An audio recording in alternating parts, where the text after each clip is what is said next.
think outside the box. How do you get there? I mean, you want to get there long before a problem arises, right? I mean, you want to learn how to think outside the box all the time, so you're always solving your problems the best way possible. So what I want to do right now is give you 5 things that you can do to think outside the box better. The first one is really easy, and here's what it is. All you got to do is start using your other hand. Okay, so if you got a problem you're trying to solve and you just can't solve it for whatever reason, you don't know how to get there, start using your other hand for mundane things like brushing your teeth or eating or using your cell phone. I know it's going to seem weird, but trust me, we want to force your other side of the brain to start working. Now, if you're left-handed, use your right hand. If you're right-handed, use your left hand. Easy enough. Here's another weird thing. Start writing poems. Now, I don't care how good you are at writing poems, and I don't want anyone else to see them because you're going to come up with some stupid, dumb poems. But that's another way to start forcing your left and your right brain to start bridging together and figuring things out, okay? So start working on some, maybe you'll come up, maybe you'll find out that you're just amazing at poetry. So hopefully that's a new gift you're going to discover. The next thing I want you to do is draw a picture.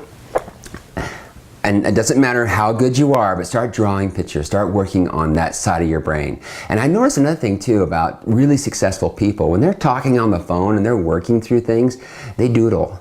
I'm telling you what, there is something about doodling. Something about writing and drawing pictures for yourself, what's in your mind, and putting it down on paper, okay? That's another thing you gotta do. Here's the next thing. Take a shower. Is this not true? If you stand under hot water and you're thinking on something, it's like your body just relaxes and things come to you. I don't know what it is, some kind of psychic power with that hot water. Maybe it's because you're naked or something like that. But there's something amazing about taking a shower, okay? Take a shower. Last thing. Actually, not the last thing. Here's another thing. Act like a child.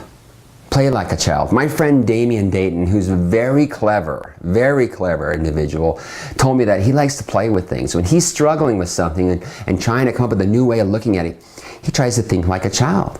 And that is so true. I mean, if you ask a child, in fact, do this. If you've got a problem, ask a child. Ask how they would solve it. And here's what you're going to learn. Children play with things. It's a game to them almost immediately. There are no walls, there are no bad ideas, anything is possible. So ask a child and see how they play with it. All right, now here's the last thing. I want you to sleep on it. Take your challenge, that last thing, start trying to solve it from the bottom up, from the top down, whatever it is. Go to sleep with it, take a nap, whatever it is. Or take it to bed and just kind of let your mind go to work. Because here's the thing, when you wake up, as you come out of that dream state, that's where you will be the most powerful, okay? So here I've given you some things to think about, not worry about, but just things to think about of how to go outside the box. Have a great week. If you have a clue that you'd like me to share, send it to Brian@lifeleadsclues.com.